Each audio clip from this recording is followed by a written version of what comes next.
ठाणे शहरातील सार्वजनिक गणेशोत्सव मंडळांची समन्वय बैठक संपन्न। आगामी गणेशोत्सवाच्या पार्श्वभूमीवर ठाणे शहरातील सार्वजनिक गणेशोत्सव मंडळांची समन्वय बैठक शुक्रवारी नरेंद्र बल्लाळ सभागृहात उत्साहपूर्ण वातावरणात पार पडली।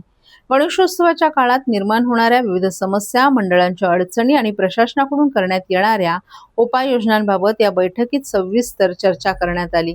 गणेशोत्सवाच्या काळात मोठ्या प्रमाणात भाविक आणि नागरिकांची गर्दी होत असल्याने वाहतूक व्यवस्थापन, मंडप उभारणीसाठी परवानग्या, वीज आणि पाणी व्यवस्था, स्वच्छता, अग्निसुरक्षा, सुरक्षा व्यवस्था तसंच गणेश मूर्ती विसर्जनाचं नियोजन या संदर्भात बैठकीत चर्चा झाली। मंडळांना परवानग्या घेताना येणाऱ्या अडचणी तसंच उत्सवाच्या काळात आवश्यक असलेल्या मूलभूत सुविधांबाबतही प्रतिनिधी प्रशासनासमोर आपले मुद्दे मांडले। गणेशोत्सव हा ठाणे शहरातील नागरिकांसाठी श्रद्धा आणि उत्साहाचा महत्त्वाचा सण असून मोठ्या संख्येने नागरिक या उत्सवात सहभागी होतात। त्यामुळे सार्वजनिक मंडळांनी नियमांचं पालन करून प्रशासनाला सहकार्य करावं, तसंच ध्वनी प्रदूषण, वाहतूक कोंडी आणि नागरिकांना होणारा त्रास टाळण्यासाठी आवश्यक ती खबरदारी घ्यावी असं आवाहन यावेळी करण्यात आलं। विसर्जनाच्या दिवशी होणारी गर्दी लक्षात घेऊन विसर्जन मार्ग, कृत्रिम तलाव, सुरक्षा व्यवस्था, वैद्यकीय सुविधा आणि स्वच्छता यांचं योग्य नियोजन करण्यावरही भर देण्यात आला। पोलीस प्रशासन आणि महापालिका प्रशासनाने गणेशोत्सव मंडळांशी सातत्यानं समन्वय ठेवण्याची आवश्यकता व्यक्त करण्यात आली। महापालिका प्रशासन, पोलीस विभाग, गणेशोत्सव समन्वय समिती आणि सार्वजनिक गणेशोत्सव मंडळ यांच्यात योग्य समन्वय राहिल्यास गणेशोत्सव अधिक शिस्तबद्ध, सुरक्षित आणि उत्साहपूर्ण वातावरणात पार पाडता येईल असा विश्वास या बैठकीत व्यक्त करण्यात आला।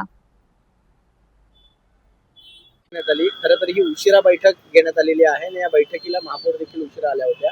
काय नेमकं या बैठकीत झालेलं आहे, काय नेमकं बोलणं झालं आज? नाही, अडचणीमध्येच गेली 7-8 वर्ष मला वाटतं गणेशोत्सव साजरा होतोय आणि गणेशोत्सव मंडळाच्या अडचणी नेहमी आपण प्रशासनासमोर मांडतोय, पण काही दखल घेतली असं काही दिसत नाही। यावर्षी राज्य शासनाने गणेशोत्सवाला राज्य महोत्सवाचा दर्जा देऊन सुद्धा आता 20 दिवसात गणेशोत्सव आला आणि 20-25 दिवसात उत्सवाला आणि मीटिंग लावणं एक चुकीचं आहे आणि मंडळांवर अन्याय केल्यासारखा असा विषय आहे। एक खिडकी असतील, त्याचबरोबर एक खिडकी योजना असेल, परत वायरी असतील, यामुळे गणेश मंडळाला अनेक अडचणी येतात।